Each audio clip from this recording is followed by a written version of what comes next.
Hi, hello everyone, welcome and welcome back to my channel. First of all the very best सभी students को जो भी अभी May 24 में एग्ज़ाम्स लिख रहे हैं। मेरे पास कुछ बहुत ज़्यादा क्वेरीज़ आ रही हैं, कुछ क्वेश्चंस मैं इस वीडियो में कवर करना चाहूँगी।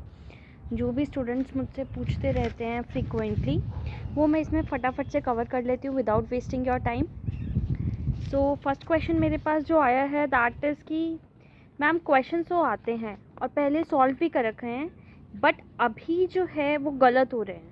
देखो, इसके दो रीज़न्स हो सकते हैं जो आपके क्वेश्चंस गलत हो रहे हैं। पहले आपसे बन रहे थे, अभी आपके नहीं बन रहे, या तो वो आपको बहुत अच्छे से आते नहीं हैं।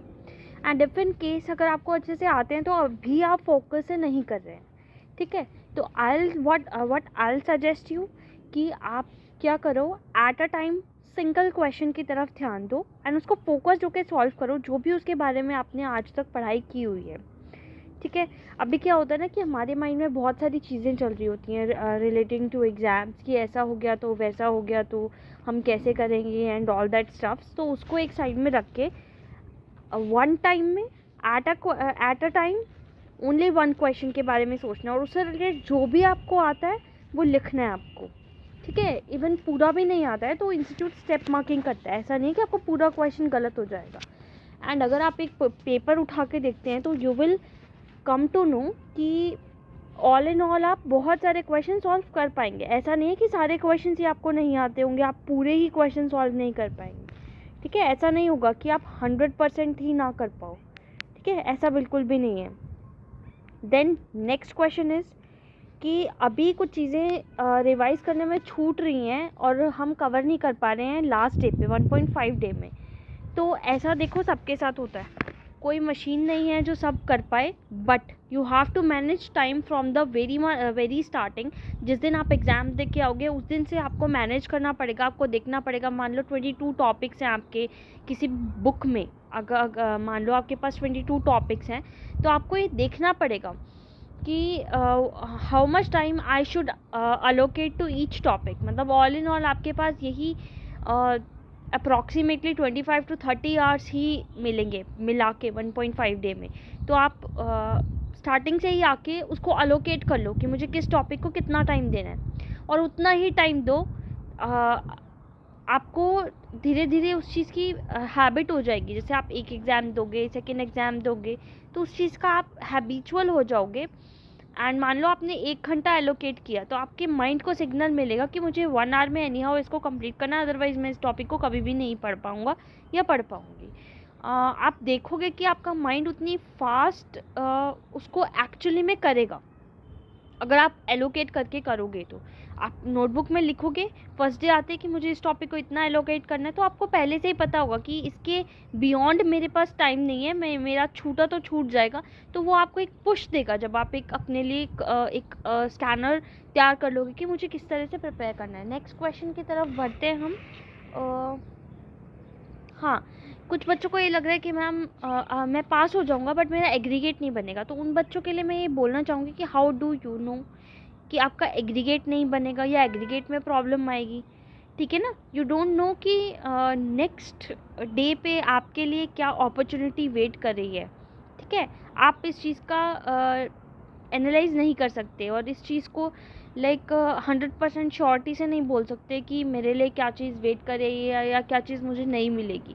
अगर ऐसा होता तो आपको एग्ज़ाम देने की ज़रूरत ही नहीं होती। अगर आप अपना रिज़ल्ट खुद से ही निकाल सकते हैं तो एग्ज़ाम की ज़रूरत ही नहीं पड़ती एग्ज़ाम देने की एंड रिज़ल्ट निकालने की, ठीक है। तो उस चीज़ को आप ऑन द डेस्टिनी छोड़ दो। अभी अभी आपको जितना करना था आप कर चुके हो अपनी तरफ से मेहनत, तो उस चीज़ को तो फुली डेस्टिनी पे छोड़ के अपना 100% दो एग्ज़ाम्स अटेम्प्ट करने के लिए।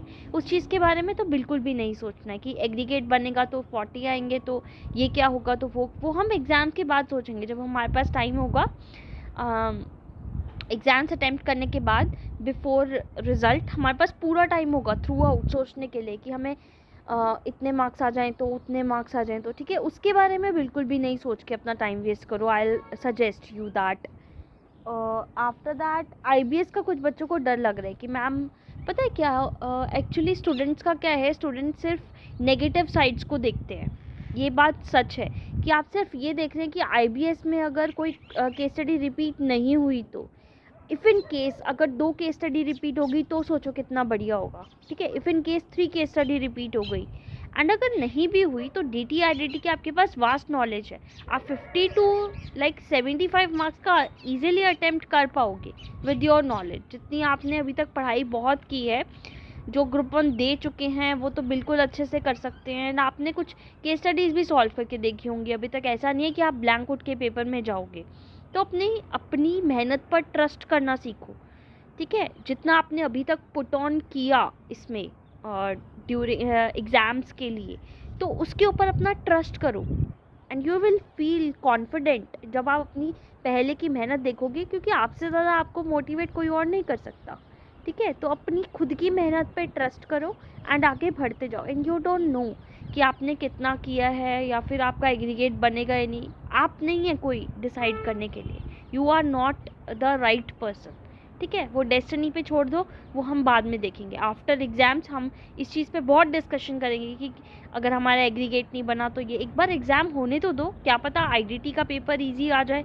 लाइक आपको IBS में टेंशन हो रही है, क्या पता DT का एग्ज़ाम, एक अटैम्प्ट ऐसा था जिसमें DT के सारे क्वेश्चन बैंक में से कवर्ड थे, मतलब पास पेपर और क्वेश्चन बैंक में से एज इट इज़ पेपर था 100 मार्क्स का। तो you don't know the possibilities waiting for you, you don't know the opportunities waiting for you in the very next very day or in the coming week, ठीक है। आपको नहीं पता कि क्या अपॉर्चुनिटीज़ आपकी वेट कर रही हैं। तो अपना बेस्ट देते जाओ जितना आप दे सकते हो, ठीक है। अभी टेंशन लेने का नहीं, ठीक है। एकदम मस्त तरीके से पढ़ते जाओ अपना, एंड ब्रेक्स प्रॉपर लो, एंड अपनी स्लीप प्रॉपर लो, and stay hydrated. All the very best to you all. And मैं ऐसे ही कुछ डाउट्स लेके एंड स्ट्रेटजीज लेके आपके लिए आती रहूँगी। Do subscribe this channel, like this video. All the very best, bye bye.